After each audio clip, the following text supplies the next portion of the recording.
আমার আপনার নবী বিশ্ব নবী রাহমাতুল লিল আলামিনের চেহারাখানা মলিন, নবীর মনে বড় ব্যথা। আমার ভাইরা, এখন কথা হলো আল্লাহ রাব্বুল আলামিন নবীকে ছেলে দিয়েছেন, তো দেওয়ার পরে আবার কেন নিয়ে গেলেন? এই নিয়ে যাওয়ার কারণেই তো তারা নবীকে এই কটূক্তি করার সুযোগ পেয়েছে, এই কথাগুলো বলার সুযোগ পেয়েছে, এই কথাগুলো বলে বলে নবীকে কষ্ট দিয়েছে। আল্লাহ যদি ছেলেগুলো না নিতেন তাহলেই তো আর এত কথা হইতো না। আল্লাহ কেন নিয়ে গেলেন? আমার ভাইয়েরা, আমার বন্ধুরা, আল্লাহ রাব্বুল আলামিন নবীর ছেলেদেরকে নিয়ে গিয়েছেন এই জন্য নবীর সুনাম যেন ঠিক থাকে, নবীর মর্যাদা যেন ঠিক থাকে। নবীর মর্যাদা ঠিক রাখার জন্যে আল্লাহ রাব্বুল আলামিন নবীর ছেলেদেরকে নিয়ে গেছেন। আমার ভাইয়েরা, আমার বন্ধুরা, নবীর ছেলেরা যদি বড় হইতেন, বড় হইয়া মনে করেন 40 বছর পার হয়ে গেছে, এখন তারাও নবী হইতেন অথবা নবী হইতেন না। দুই সুরতের এক সুরত। নবীর ছেলেরা যদি বড় হওয়ার পরে নবী না হইতেন, নবীর মর্যাদা অন্যান্য নবীদের চাইতে কম হয়ে যায়। নবীর ছেলেরা বড় হইয়া যদি নবী হন তাহলে আমার নবীর মর্যাদা অন্যান্য নবীর সমান হয়। আওয়াজ করে ইনসাফের সাথে বলেন, আমার আপনার নবীর মর্যাদা অন্যান্য নবীর চেয়ে কম, অন্যান্য নবীর সমান, না অন্যান্য নবীর চাইতে বেশি? আদম আলাইহিস সালাতু ওয়াস সালামকে দুনিয়ায় পাঠাইছেন, কালেমার দাওয়াত দিয়েছেন। আদম নবী চলে গেছেন, নূহ নবী চলে এসেছেন, নূহ নবী চলে গেছেন, ইব্রাহিম নবী চলে এসেছেন, ইব্রাহিম নবী চলে গেছেন, মুসা নবী চলে এসেছেন, মুসা নবী চলে গেছেন, ঈসা নবী চলে এসেছেন। আমার ভাইয়েরা, একজন নবী এসেছেন, নবী নাই, নবীর নবুয়ত নাই, আর একজন নবী চলে এসেছেন। সকলেই কালেমার দাওয়াত দিয়েছেন। অবস্থা এমন হয় নাই আর নবী না পাঠাইলে চলবে এমন হয় নাই। আমার আপনার নবী রাহমাতুল লিল আলামিন 23 বছর নবুয়তের দায়িত্ব পালন করেছেন, ঈমানের দাওয়াত দিয়েছেন। আমার আল্লাহ কো হাবিব আর নবী পাঠানোর দরকার হবে না। আপনি এখন না থাকলেও এই কালেমার দাওয়াত কিয়ামত পর্যন্ত চলবে। আমার আপনার নবী, প্রিয় নবী রাসূল করিম সাল্লাল্লাহু আলাইহি ওয়াসাল্লাম কালেমার দাওয়াত দেওয়া যখন শুরু করলেন তখন আর নবীর শত্রুর অভাব রইল না। কালেমার দাওয়াত দেওয়ার আগে নবীর একজন শত্রুও ছিল না। কালেমার দাওয়াত দেওয়া শুরু হয়ে গেলে এখন আর শত্রুর অভাব রইল না। তাহলে বোঝা গেল এই শত্রু বানাইছে, শত্রু হইছে কালেমার দাওয়াতের কারণে, আল্লাহর একত্ববাদের কথা বলার কারণে। যেই নবীর বিন্দু পরিমাণ কোনো ত্রুটি ছিল না, তারপরেও একত্ববাদের কথা বলার কারণে নবীর শত্রুর অভাব রইল না। মুসলমান আমাদেরকেও খেয়াল রাখতে হবে, আমরা শুধুমাত্র কালেমাওয়ালা মুসলমান, এতটুকুর কারণেই আমাদেরও দুনিয়াতে শত্রুর অভাব থাকবে না। ফিলিস্তিনের মুসলমানদের আর কোনো অপরাধ নাই, অপরাধ একটাই, এরা কালেমাওয়ালা মুসলমান। ওয়ামা নাকানু মিনহুম ইল্লা আন ইউমিনু বিল্লাহিল আজিজিল হামিদ। মাশাআল্লাহ, আল্লাহু আকবার বলবেন। আমার জানা মতে এটা সুনামগঞ্জের ইমাম মুয়াজ্জিন পরিষদ। আপনার আওয়াজ যদি ছোট হয় তাহলে না জানি আবার ইমাম মুয়াজ্জিনদের আওয়াজও ছোট হয়ে যায়। আপনারা এতটুকু উৎসাহ দেন যাতে করে ইমাম মুয়াজ্জিন সাহেবেরা তারা যেন একটু বড় কণ্ঠে, সাহসী কণ্ঠে অন্যায়ের প্রতিবাদ করতে পারেন। মুহতারাম হাজিরিন, আল্লাহু আকবারের আওয়াজটা এমন হবে যে আওয়াজটা নিয়ে অন্তত ফিলিস্তিন পর্যন্ত যাওয়া যায়। নাকি রাজি না? না না, রাজি না, রাজি। আমার ভাইয়েরা, আমার বন্ধুরা, নীরব থাকার অবকাশ নাই, নীরব থাকার সুযোগ নাই। নীরব থাকলে আর চলবেও না। বাইতুল মুকাদ্দাসকে অবশ্যই জালিমদের দখল থেকে মুক্ত করতে হবে। আল্লাহ তৌফিক দান করুন। বলছিলাম যে আল্লাহ রাব্বুল আলামিনের উপরে আমরা ঈমান এনেছি, আমরা কালেমাওয়ালা মুসলমান। এই কারণেই আমাদের শত্রুর অভাব থাকবে না। তো নবী করিম সাল্লাল্লাহু আলাইহি ওয়াসাল্লাম কালেমার দাওয়াত দিচ্ছেন, শত্রুর অভাব নাই, শত্রুর অভাব নাই। বিভিন্ন ভাবে, বিভিন্ন স্তরে, বিভিন্ন পর্যায়ে, বিভিন্ন পদ্ধতিতে তারা আমার আপনার নবীকে কষ্ট দেওয়া শুরু করেছে, কষ্ট দেওয়া শুরু করেছে, কষ্ট দেওয়া শুরু করেছে। কষ্ট আর কষ্ট, বিশেষ করে মক্কার 13 বছর জীবন বলা যায় এক তরফা। আমার আপনার নবী শুধু কষ্টই সহ্য করেছেন, শারীরিকভাবে কষ্ট, মানসিকভাবে কষ্ট, যত রকমের কষ্ট হতে পারে সব রকমের কষ্টই নবীকে দেওয়া হয়েছে। তবে একটি কথা, সেটা হতো এই যে এত কিছুর পরেও আমার নবীকে কালেমার দাওয়াত থেকে কিন্তু ফিরাইতে পারে নাই। বলেন না, একটু আওয়াজ করে বলেন। আমার ভাইয়েরা, আজকেও হক্কানি উলামায়ে কেরামের কণ্ঠ চেপে ধরার বহু কলা কৌশল অবলম্বন করা হচ্ছে, করা হইতেছে। তারপরও আমি বলতে চাই, এই বাংলাদেশে এখনো পর্যন্ত ইমাম মুয়াজ্জিনদের কণ্ঠকে হক বলা থেকে বন্ধ করতে পারে না। তারা এখনো হকের কথা বলে যাচ্ছেন। আল্লাহ যেন তাদের কণ্ঠে আরো বেশি বরকত দান করেন। আবু তালেবের কাছে তারা এসেছিল, অনেক কথা বলেছিল। আবু তালেব ও নবীকে এই কথা বলছিল, ভাতিজা কিছু সময়ের জন্য কি বিরত থাকা যায় না? দেশের পরিস্থিতি বেশি ভালো দেখা যায় না, এই মুহূর্তে কি কালেমার দাওয়াত বন্ধ রাখা যায় না? নবী বুঝতে পেরেছেন যে আবু তালেব নবীর চাচা মক্কার সব লিডারদের উপস্থিতিতে যেই বক্তব্য শুনেছে, এই বক্তব্যের কারণে তিনি কিছুটা প্রভাবিত হয়েছে। আল্লাহর নবী চাচাকে সর্বশেষ জানিয়ে দিয়েছেন, চাচা আকাশের সূর্য কেউ কারো হাতে এনে দিতে পারে না, আকাশের চন্দ্র কেউ কারো হাতে এনে দিতে পারে না, পারবে না। কিন্তু এই অসম্ভবটাও যদি সম্ভব হয়ে যায়, তারা আমার এক হাতে সূর্য এনে দেয়, আরেক হাতে চন্দ্র এনে দেয়, তারপরেও যদি বলে যে কালেমার দাওয়াত বন্ধ করে দাও, চন্দ্র সূর্য হাতে পাওয়ার পরেও এক মুহূর্তের জন্য আমি কালেমার দাওয়াত বন্ধ করতে পারবো না। আবু তালেব এই কথা শোনার পরে কও, আরে বাবা, আমার ভাতিজা তো বড় বাহাদুর, গোটা মক্কা একদিক আর আমার ভাতিজা একা একদিক। তারা বাহাদুরিটারে খুব প্রাধান্য দিত, যেভাবেই হোক। আবু তালেব বুঝেছে আমার ভাতিজা বড় বাহাদুর, আমার ভাতিজা বড় বাহাদুর। আমি বলতে চাই, নবী যদি বাহাদুর হন তাহলে নবীর উম্মত তো বাহাদুর। এই আওয়াজটা আস্তে করলে হবে না, আরো জোরে। আমি আবারও বলছি, নবী যদি বাহাদুর হন, নবীর উম্মত কালেমাওয়ালা মুসলমান কোনদিন নরম হতে পারে না, তারাও বাহাদুর। এই জন্য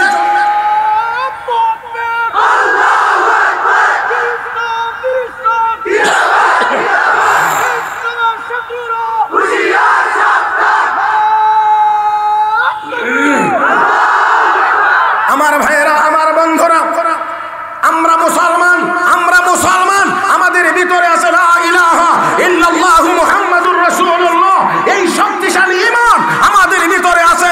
দুনিয়ায় বাঁচবো তো মালিকের গোলামি করব, মরবো তো মালিকের জান্নাতের মেহমান হয়ে চলে যাব। এর বাইরে আর কোনো চিন্তা ভাবনা নাই। আমার ভাইয়েরা, বাতিলের সামনে মাথা নত করার কোনো সুযোগ নাই। রাসূল করিম সাল্লাল্লাহু আলাইহি ওয়াসাল্লামের এই বক্তব্য শুনে আবু তালেব খুব প্রভাবিত হয়েছে। আরে বাবা, এত বড় বাহাদুর আমার ভাতিজা, গোটা মক্কা একদিক, আমার ভাতিজা একা একদিক, তারপরও তাদেরকে কেয়ার করে না। শুধু তা না, আমার নবী এই বক্তব্য দেওয়ার পরে এখন আবু তালেব কো, ঠিক আছে ভাতিজা, ঠিক আছে ভাতিজা, তোমার কাজ তুমি চালিয়ে যাও, চাচা তোমার পিছনে আছে। ঈমান আনে না, কিন্তু তারপরেও কো, চাচা তোমার পিছনে আসি, তুমি তোমার কাজ চালিয়ে যাও। মুহতারাম হাজিরিন, বিশ্ব নবী রাহমাতুল লিল আলামিন ফিরে নাই, আটকাইতে পারে নাই। নবীর সর্বশেষ ছেলে যখন মারা গেছে, সর্বশেষ ছেলে, এবার মক্কার কাফেরদের একটা গ্রুপ, যেই গ্রুপের নেতৃত্বে ছিল, যার নাম ছিল আস ইবনে ওয়াইল, এই আস ইবনে ওয়াইলের নেতৃত্বে একটা গ্রুপ এবার দাঁড়িয়েছে। এখন বলা শুরু করেছে, আরে এই লোকের কথা বলবা না, এই লোকের কথা বলবা না, এই লোক নির্বংশ। আর আস্তে এই লোক নির্বংশ, যে কয়দিন দুনিয়াতে আছে কালেমার কথা বলবে, নিজের সুনাম টিকে থাকবে, যখন আর দুনিয়ায় থাকবে না, নির্বংশ, তার ছেলে নাই, তার কথা আর কেউ বলবে না, তার সুনামও টিকে থাকবে না। আমি আপনাদেরকে জিজ্ঞেস করি, নবী নাই, নবীর সুনামের কথা বলবার মতো লোক নাই। মাশাআল্লাহ, নবী নাই, নবীর সুনামের কথা বলার লোক নাই। আমার ভাইয়েরা, আমার বন্ধুরা, ওই জালেম তো জানে না, বুঝে না, বুঝতে পারে নাই। এই জন্য তার আন্দাজ মতো সে তার আন্দাজ মতো বলেছে মুহাম্মদের কথা আমার সামনে বলবে না, কারণ মুহাম্মদ নির্বংশ। মুহাম্মদ দুনিয়া থেকে চলে গেলে তার নাম কেউ উচ্চারণ করবে না, তার কথা কেউ বলবে না, তার সুনাম টিকে থাকবে না। আওয়াজ বড় হইতে শুরু করেছে, রাহমাতুল লিল আলামিনের কানে আওয়াজ এসে পৌঁছে গিয়েছে। আমার আপনার নবী, বিশ্ব নবী, রাহমাতুল লিল আলামিনের চেহারাখানা মলিন, নবীর মনে বড় ব্যথা। আমার ভাইরা, এখন কথা হলো আল্লাহ রাব্বুল আলামিন নবীকে ছেলে দিয়েছেন, তো দেওয়ার পরে আবার কেন নিয়ে গেলেন? এই নিয়ে যাওয়ার কারণেই তো তারা নবীকে এই কটূক্তি করার সুযোগ পেয়েছে, এই কথাগুলো বলার সুযোগ পেয়েছে, এই কথাগুলো বলে বলে নবীকে কষ্ট দিয়েছে। আল্লাহ যদি ছেলেগুলো না নিতেন তাহলেই তো আর এত কথা হইতো না। আল্লাহ কেন নিয়ে গেলেন? আমার ভাইরা, আমার বন্ধুরা, আল্লাহ রাব্বুল আলামিন নবীর ছেলেদেরকে নিয়ে গিয়েছেন এই জন্য নবীর সুনাম যেন ঠিক থাকে, নবীর মর্যাদা যেন ঠিক থাকে। নবীর মর্যাদা ঠিক রাখার জন্যে আল্লাহ রাব্বুল আলামিন নবীর ছেলেদেরকে নিয়ে গেছেন। আমার ভাইরা, আমার বন্ধুরা, নবীর ছেলেরা যদি বড় হইতেন, বড় হইয়া মনে করেন 40 বছর পার হয়ে গেছে, এখন তারাও নবী হইতেন অথবা নবী হইতেন না। দুই সুরতের এক সুরত। নবীর ছেলেরা যদি বড় হওয়ার পরে নবী না হইতেন, নবীর মর্যাদা অন্যান্য নবীদের চাইতে কম হয়ে যায়। নবীর ছেলেরা বড় হইয়া যদি নবী হন তাহলে আমার নবীর মর্যাদা অন্যান্য নবীর সমান হয়। আওয়াজ করে ইনসাফের সাথে বলেন, আমার আপনার নবীর মর্যাদা অন্যান্য নবীর চেয়ে কম, অন্যান্য নবীর সমান, না অন্যান্য নবীর চাইতে বেশি?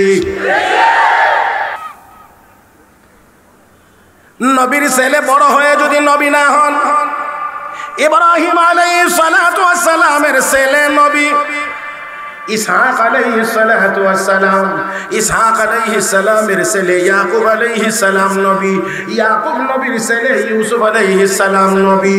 ও মুসলমান, দাউদ আলাইহিস সালাম নবী, দাউদ পয়গম্বরের ছেলে সুলাইমান আলাইহিস সালাম নবী। কিন্তু মুহাম্মদুর রাসূলুল্লাহর ছেলে নবী না। এই দিক থেকে নবীর মর্যাদা কম হয়ে যায়। আমার ভাইরা, তাহলে আসেন, যদি নবীর ছেলে বড় হয়ে নবী হন তাহলে আমার আপনার নবী অন্যান্য নবীর সমান হন। ইব্রাহিম নবীর ছেলেও নবী, মুহাম্মদুর রাসূলুল্লাহর ছেলেও নবী। তাহলে আসেন, নবী হইলে সমান হয়, নবীর ছেলে নবী না হইলে মর্যাদা আরো কম হয়। আপনারা বলেন তাহলে এবার নবীর মর্যাদা বেশি হবে কেমন করে? হে মুসলমান, আমার আপনার নবীর মর্যাদা বেশি হবে। লক্ষ্য করেন, আল্লাহ রাব্বুল আলামিন আদম আলাইহিস সালাতু ওয়াস সালামকে দুনিয়ায় পাঠাইছেন, কালেমার দাওয়াত দিয়েছেন। আদম নবী চলে গেছেন, নূহ নবী চলে এসেছেন, নূহ নবী চলে গেছেন, ইব্রাহিম নবী চলে এসেছেন, ইব্রাহিম নবী চলে গেছেন, মুসা নবী চলে এসেছেন, মুসা নবী চলে গেছেন, ঈসা নবী চলে এসেছেন। আমার ভাইরা, একজন নবী এসেছেন, নবী নাই, নবীর নবুয়ত নাই, আরেকজন নবী চলে এসেছেন, সকলেই কালেমার দাওয়াত দিয়েছেন। অবস্থা এমন হয় নাই আর নবী না পাঠাইলে চলবে এমন হয় নাই। আমার আপনার নবী রাহমাতুল লিল আলামিন 23 বছর নবুয়তের দায়িত্ব পালন করেছেন, ঈমানের দাওয়াত দিয়েছেন। আমার আল্লাহ হাবিব আর নবী পাঠানোর দরকার হবে না। আপনি এখন না থাকলেও এই কালেমার দাওয়াত কিয়ামত পর্যন্ত চলবে। আরো জোরে, এখন এই কালেমার দাওয়াত কিয়ামত পর্যন্ত চলবে, উম্মত চালিয়ে যাবে। এই জন্য আর নবী পাঠানোর দরকার নাই। ওয়া খাতামান নবীন, আপনি শেষ নবী। আরো আস্তে, মা কানা মুহাম্মাদুন আবা আহাদিন মির রিজালিকুম ওয়ালাকিন রাসূলুল্লাহ, ওয়ালাকিন রাসূলুল্লাহ ওয়া খাতামান নবীন। হে মুসলমান, আমার আপনার নবী সর্বশেষ নবী। নবীর ছেলে হয়ে বড় হয়ে যদি নবী হন, আমার নবী শেষ নবী থাকেন। কন্যা শেষ নবী থাকেন না, আমার নবী নাই, নবীর নবুয়ত চলমান। গাড়িতে উঠছেন, বাসের টিকিট কাটছেন, ব্যাগ নিয়ে গাড়িতে উঠছেন, ওঠার পরে জানতে পারলেন আরো 15 মিনিট সময় আছে, 15 মিনিট পরে গাড়ি ছাড়বে। এবার মনে মনে ভাবলেন একটা সাফা নেলতে খাইয়া লাইলে মোটামুটি অনেক দূর পর্যন্ত চলবে, আর লাগবে না। এবার নামছেন, গাড়িতে নামার সময় সিটের মধ্যে এইভাবে করে ব্যাগটা রেখে আসছেন। আমি বোঝানোর জন্য বলছি, বা কোয়েন না এটা ব্যাগটা সিটের মধ্যে রেখে এসেছেন। এখন এই সিটের মধ্যে যখন ব্যাগ, অন্য কোনো প্যাসেঞ্জার উঠলে এই দৃশ্যটা দেখলে সে কি বুঝে, কি মনে করে বলেন দেখি, একটু বলেন। এই যে ব্যাগটা এখানে আছে, এই ব্যাগ ইঙ্গিত করে এই সিট আর একজনের দখলে আছে। লোক নাই এই মুহূর্তে, প্যাসেঞ্জার নাই, কিন্তু ব্যাগ এই কথা বলে এটা এখানে আরেকজনের দখল আছে, আপনি এখানে বসতে পারবেন না। আমার আপনার নবী দুনিয়াতে নাই, কিন্তু নবীর আসনে, নবীর খতমে নবুয়তের কাটুরিয়ার ব্যাগ রাখা আছে। কিয়ামত পর্যন্ত কোনো বেয়াদব এখানে আর বসতে পারবে না।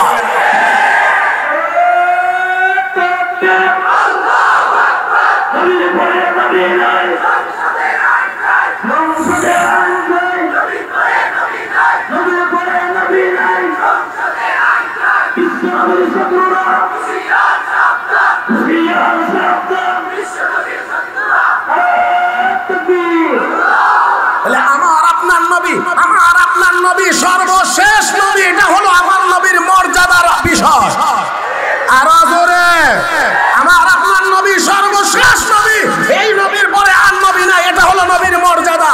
ছেলে বড় হয়ে নবী হইলে তখন নবীর এই মর্যাদার আসন থাকে না। এই জন্য আল্লাহকে হাবিব আগেই ঝামেলা শেষ করে নিলাম, যাতে আপনার মর্যাদার উপরে কোনো আঘাত না হয়। তাহলে যেই আল্লাহ ছেলে দিয়েছিলেন, সেই আল্লাহ তার বন্ধু, তার হাবিব মুহাম্মদুর রাসূলুল্লাহ মর্যাদা ঠিক রাখার জন্য ছেলেদেরকে আগেই নিয়ে গিয়েছেন, যাতে করে নবীর মর্যাদার উপরে কেউ আঘাত করবার সুযোগ না পায়, কেউ যেন করতে না পারে। তাহলে সেই নবীর ইজ্জতের উপরে হামলা হবে, সেই নবীর খতমে নবুয়তের উপরে কেউ আঘাত করবে, এটা পৃথিবীর কোনো মুসলমান মেনে নিতে পারে না। আমার ভাইরা, আমার বন্ধুরা, মনে রাখতে হবে, বিশ্ব নবী বলেছেন আনা খাতামুন নবিয়্যিন লা নবিয়্যা বা'দি, লাউ কানা বা'দি নবিয়্যুন লাকানা উমর। আমার পরে যদি কেউ নবী হতো তো উমর হইতো। উমরের মতো ব্যক্তি নবী হতে পারে নাই। তাহলে ভারতের পাঞ্জাবের সেই চেরাগ টিভির ছেলে এরা কোনোদিন নবী হতে পারে না।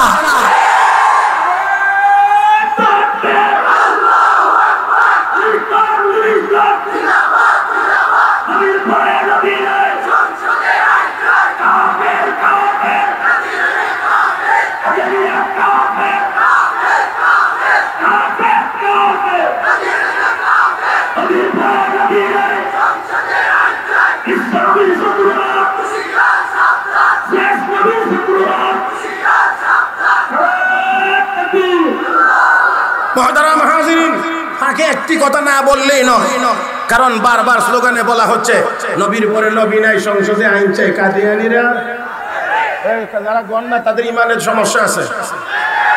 কাদিয়ানীরা মনে রাখবেন, দুনিয়াতে কিয়ামত পর্যন্ত কেউ যদি বলে যে আমি নবী, উম্মত সাথে সাথে জবাব দিবে তুই কাফের। এর বাহিরে আর কোনো কথা নাই। যে কেউ বলবে আমি নবী, উম্মত সাথে সাথে বলবে তুই কাফের। আমাদের দেশে কেউ হুজুর এরাও তো নামাজ পড়ে। আমি বলছি আমাদের দেশে কেউ হুজুর তারাও তো নামাজ পড়ে। তাদের নামগুলো দেখেন কি সুন্দর সুন্দর নাম, মুসলমানি নাম। কথা বুঝছেন না? এরকম। আমি একেবারে সহজে বলি, একদম সোজা। পরীক্ষার্থীরা পরীক্ষা দেয় 10টা বিষয়। কথার কথা 10টা। পাস করতে হলে কয়টাই পাস করা লাগে? 10টা। ফেল যদি করা লাগে, ফেল কয়টার মধ্যে ফেল করা লাগে? আমার কথা কয় না। এই শিক্ষিত মানুষেরা কোন ফেলের জন্য কয়টাই ফেল করা লাগে? 9টাই পাস, একটাই ফেল। পাস না ফেল? 9টাই পাস, একটাই ফেল। পাস না ফেল? এই মুসলমান, এটা দিয়ে খুব ভালো বুঝেন, এক বিষয়ে ফেল করলেই ফেল করার জন্য যথেষ্ট। মনে রাখতে হবে, ইমানদার যদি হওয়া লাগে, বিসমিল্লাহর পর থেকে মিনাল জিন্নাতি ওয়ান নাসির সিন পর্যন্ত সবটা কোরআন বিশ্বাস করে মুমিন হওয়া লাগে। কাফির হওয়ার জন্য সবটা অস্বীকার করা লাগে না। এক বিষয়ে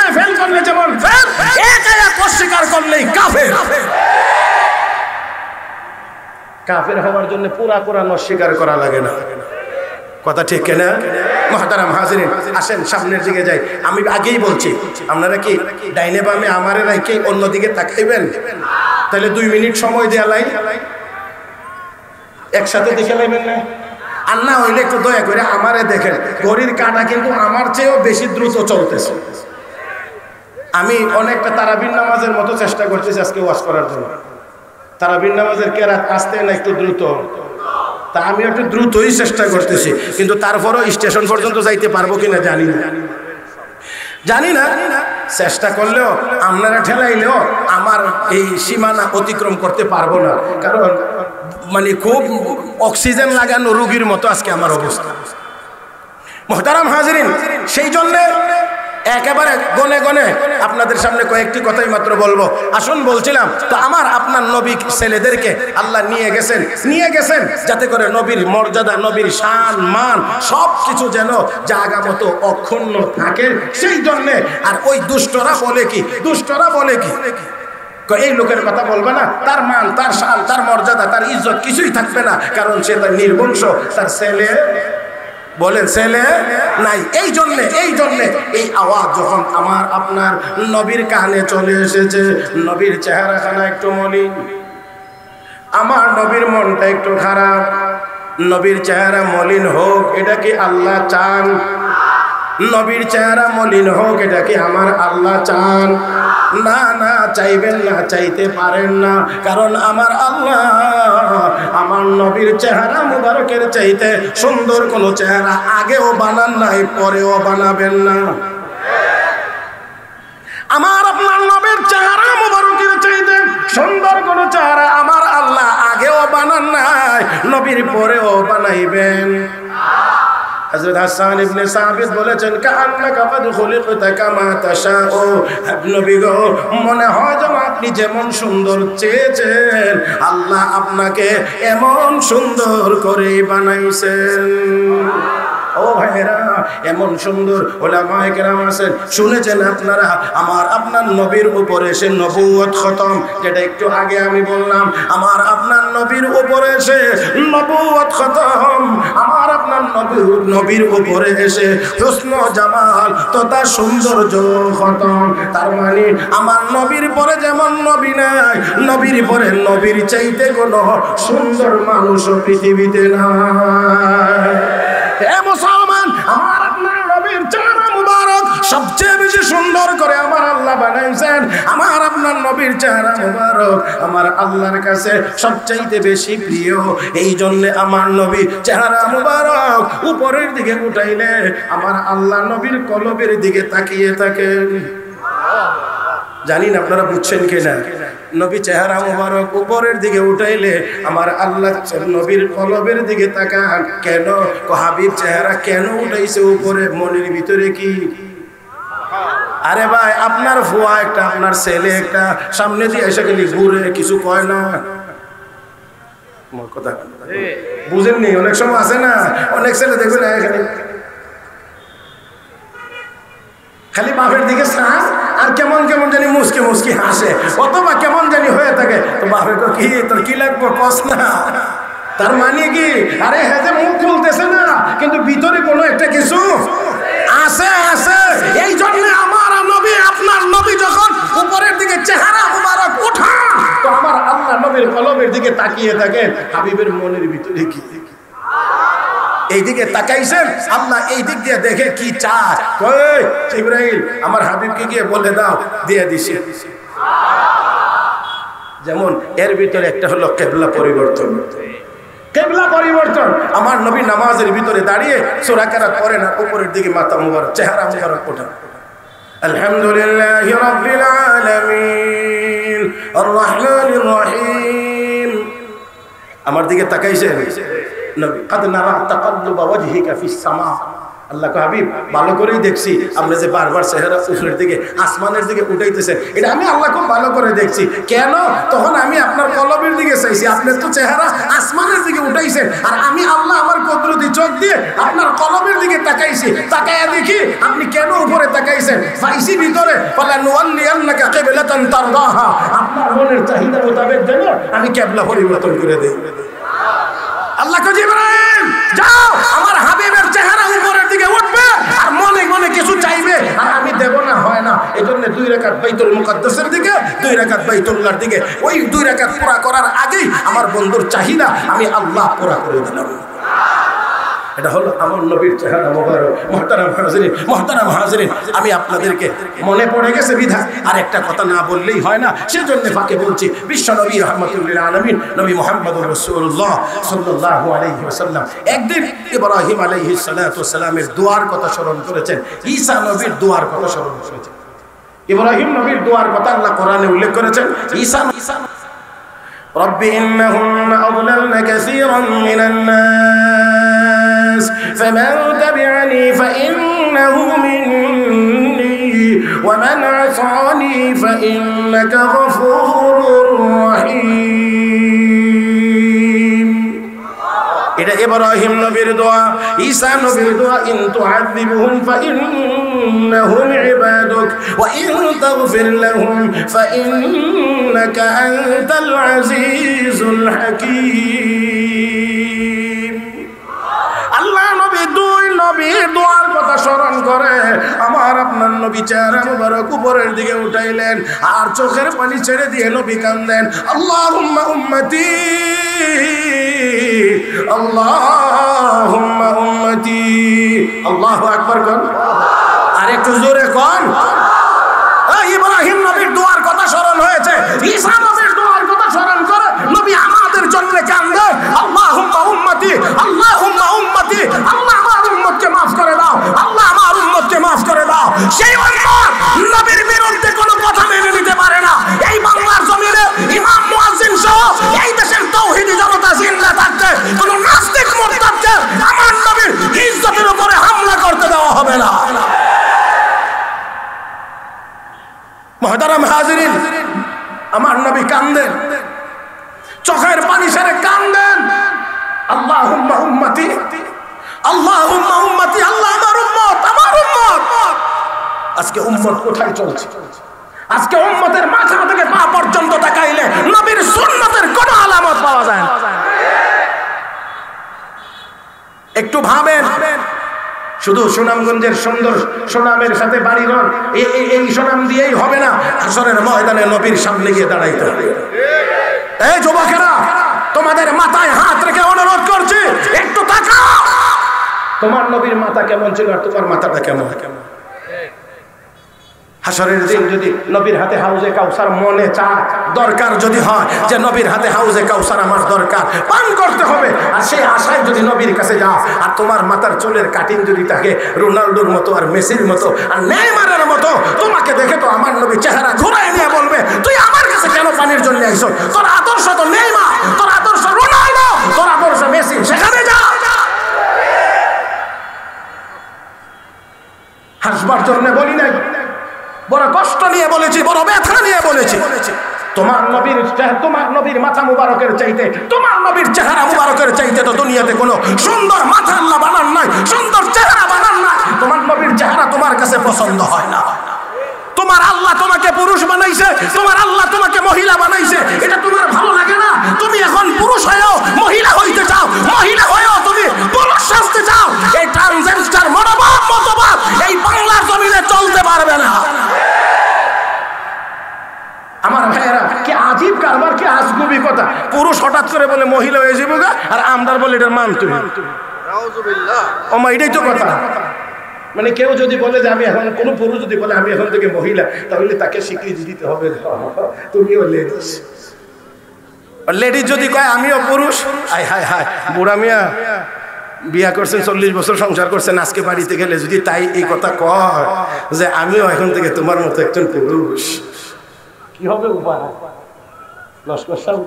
আমার দিকে ছায়া ছায়া আসেন না, কারণ এখন তো এটাই হচ্ছে। মুহতারাম হাজরিন, মনে রাখতে হবে 1500 বছর আগে আমার নবী বলেছেন, যে সকল পুরুষ হওয়ার পরেও মহিলাদের সুরত ধারণ করবে তাদের উপরে লানত, মহিলারা যারা পুরুষের সুরত ধারণ করবে তাদের উপরেও লানত। আরো জোরে বলেন। তাহলে এটা লানতের মতবাদ, পুরুষ হয়েও মহিলা সাজা, মহিলা হয়ে পুরুষ সাজা, এটা কোনো ভালো কাজ না, এটা লানতের পথ, লানতের পথ, অভিশপ্ত পথ। আল্লাহ আমাদেরকে এই পথ থেকে হেফাজত করুন, জোরে বলি আমিন, আরো জোরে আমিন। আমি অত্যন্ত বিনয়ের সাথে বলছি, আমার নবীর মাথা মুবারকের চেয়ে সুন্দর কারো মাথা দুনিয়াতে? আমার নবীর চেহারা মুবারকের চাইতে সুন্দর চেহারা কাহারও? তাহলে এবার বলেন, আমার নবীর চেহারা মুবারক দাড়ি সারা না দাড়িওয়ালা? এই দাড়ি সারা না দাড়িওয়ালা? আবারও বলছি, তোমার আমার নবীর চেহারা মুবারক দাড়ি সারা না দাড়িওয়ালা? কোন লজ্জায় দাড়ি সপ্তাহে 3 বার শেভ করো? কোন লজ্জায়? কোন লজ্জা? হাসরের দিন কেমন করে নবীর সামনে গিয়ে দাঁড়ায়? মুহতারাম হাজিরিন, কষ্ট পেয়ে থাকলে মাফ করে দেবেন, আবেগে বলছি, কারণ আমার নবীর চেহারা মোবারক দাড়িওয়ালা চেহারা। কাজেই আমি যদি নবীর উম্মত হওয়া লাগে, তাহলে আমার চেহারায় নবীর সেই সুরত নমুনা থাকবে। মান আহাব্বা সুন্নতি ফাকাদ আহাব্বানি ওয়া মান আহাব্বানি কানা মাই ফিল জান্নাহ। যে আমার সুন্নতকে ভালোবাসলো সে আমাকে ভালোবাসলো, আর যে আমাকে ভালোবাসবে সে আল্লাহর জান্নাতে আমার সঙ্গী হয়ে থাকবে। নবীর সাথে থাকতে চাইনি না? চাই না? তো বলছিলাম, দূরে আসেন, আমার নবী কান্দেন, আল্লাহুম্মা উম্মতি, আল্লাহুম্মা উম্মতি, আল্লাহ আমার উম্মতকে মাফ করে দাও, আল্লাহ আমার উম্মতকে মাফ করে দাও, আল্লাহ আমার উম্মতকে মাফ করে দাও। নবীর চেহারা মুবারক আসমানের দিকে, চোখের পানি ছুটে চলছে। আল্লাহকে জিবরাইল হাবিবকে জিজ্ঞেস করো, এমন করে চেহারা উপরের দিকে উঠায় কাঁদে। জিবরাইল হাজির, নবীকে এমন করে কেন কাঁদছেন?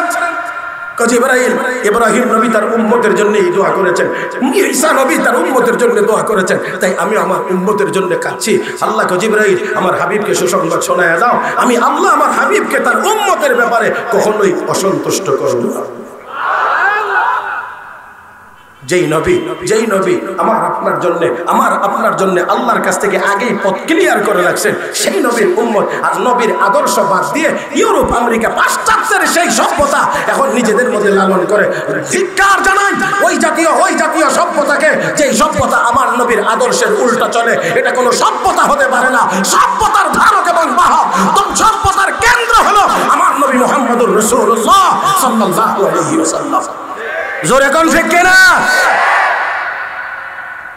মুহতারাম হাজিরিন, নবীর চেহারা খানা মলিন, মনটা বড় খারাপ, আল্লাহর কাছে তো ভালো লাগে না, লাগবার কথা না। আল্লাহ রাব্বুল আলামিন তখনই ওই কাফের বেঈমানদের দাঁত ভাঙা জবাব দিয়ে আমার নবীর চেহারা মুবারককে হাস্যোজ্জ্বল করে, আমার নবীর মনকে সান্ত্বনা দিয়ে, নবীর শান মান ইজ্জত সম্মান বৃদ্ধি করে মহান আল্লাহ কোরআনের ভিতরে সূরাতুল কাউসার নাযিল করেছেন। আল্লাহ রাব্বুল আলামিন বলেন, ইন্না আ'তাইনাকাল কাউসার। হাবিব, কেন গো কাফের বেঈমানদের কথা, আসিফে ওয়াইলদের কথায় মন খারাপ করেন, চেহারা কেন মলিন করেন? আমি আল্লাহ আপনার সম্মান টিকিয়ে রাখার জন্য আপনাকে কাউসার দান করলাম, আমি আল্লাহ আপনাকে কাউসার দান করলাম। হে বন্ধু, আল্লাহ রাব্বুল আলামিন বললেন, হাবিব, আমি কাউসার দান করলাম। এই কাউসার বলে আল্লাহ নবীকে কি দিয়েছেন? মুফাসসিরিনে কেরাম অনেকগুলো ব্যাখ্যা লিখেছেন। ইমাম কুরতুবী 15টা লিখেছেন। এর মধ্যে 1 নাম্বার হলো, হাবিব, আমি আল্লাহ আপনাকে 30 পারা কোরআন দান করলাম। সুবহানাল্লাহ। এখন কি করবেন? অত্যন্ত আমাদের খুব ইয়া করছেন। মুহতারাম হাজিরিন, জি আসেন আসেন আসেন। কোরআন ছিল, কোরআন আছে, কোরআন থাকবে, তো কোরআন থাকবে, আমার নবীর নামও থাকবে। জোরে বলেন না? আমার আল্লাহ কোরআনে নবীর নাম উল্লেখ করেছে। আল্লাহ আল্লাহ আল্লাহ হায়াতে বরকত দান করো। এই আমার দিকে একটু দেখেন, হ্যাঁ আমার দিকে একটু দেখেন। আলহামদুলিল্লাহ, হযরত মাওলানা খালেদ সাইফুল্লাহ আইয়ুবী দামাত বারাকাতুহু এলেমও বড়, আমলেও বড়, সুন্দরেও আমাতে বড়। এই জন্য যদি আমি কাইল্লাটার একবারই না দেখেন, তাহলে তো আমার কাছে একটু কষ্ট ব্যস্ত। মুহতারাম হাজিরিন, আমার দিকে একটু তাকায়, আমি শেষ করতেছি। আল্লাহ রাব্বুল আলামিন নবীকে কোরআন দান করেছেন, তো কোরআন থাকবে যতদিন নবীর নাম থাকবে। ওমা মুহাম্মাদুন ইল্লা রাসূল قد خلت من قبله الرسل أفإن مات أو قتل انقلبتم على أعقابكم ومن ينقلب على عقبيه فلن يضر الله شيئا وسيجزي الله الشاكرين.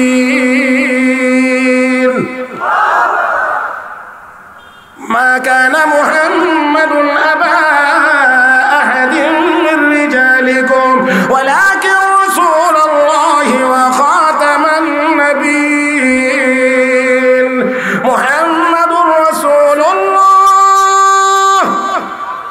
ওয়াল্লাযীনা মা'হু আশিদ্দাউ আলাল কুফফার রুহামাউ বাইনাহুম তারাহুম রুক'আন সুজ্জাদান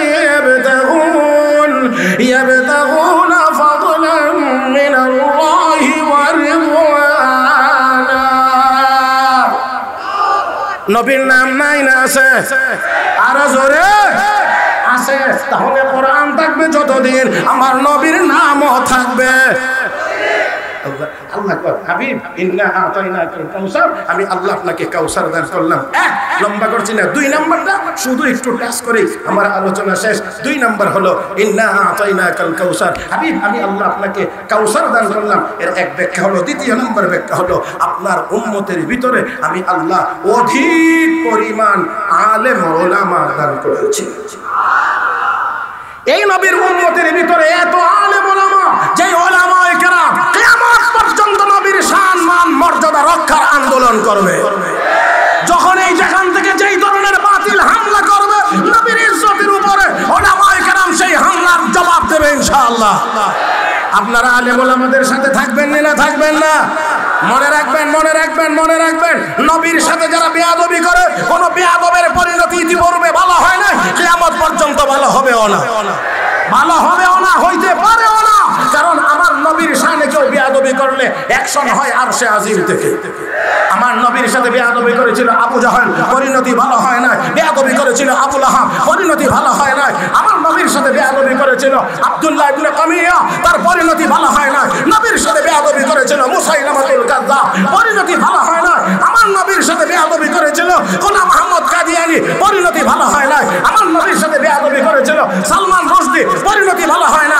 নবীর সাথে বেয়াদবি করেছিল দাউদ হাইদা, পরিণতি ভালো হয় না। বেয়াদবি করেছিল তাসলিমা নাসরিন, পরিণতি ভালো হয় না। কিয়ামত পর্যন্ত কোন বেয়াদবের পরিণতি ভালো হতে পারে না।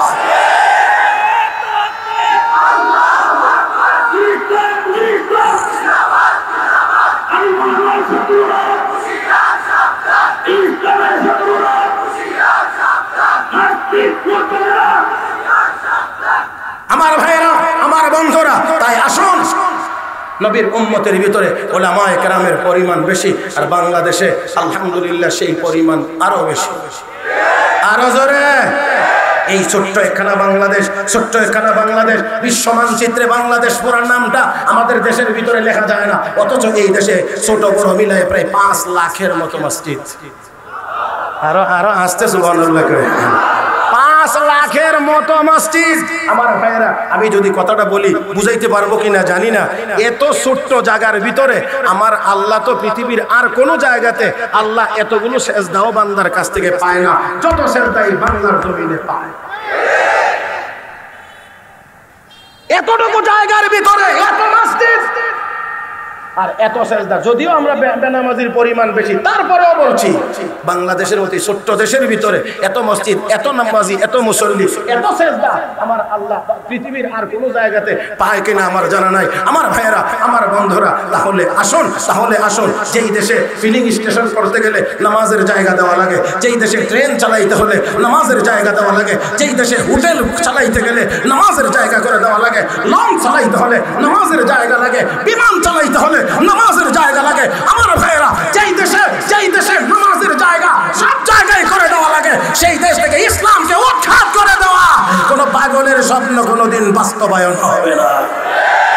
আল্লাহ রাব্বুল আলামিন আমাদের সবাইকে উলামায়ে কেরাম যারা কাসরাতে উলামা, এই নবীর বৈশিষ্ট্য, এই নবীর সুনাম টিকিয়ে রাখার জন্য আল্লাহ কাউসার দিয়েছেন। কাউসারের এক ব্যাখ্যা হলো অধিক পরিমাণ উলামায়ে কেরাম দান করেছেন। এই উলামায়ে কেরাম আপনাদেরকে কোরআন হাদিসের আলোকে যেই দিক নির্দেশনা দেবে সেই দিক নির্দেশনা মতো আমরা সবাই চলব।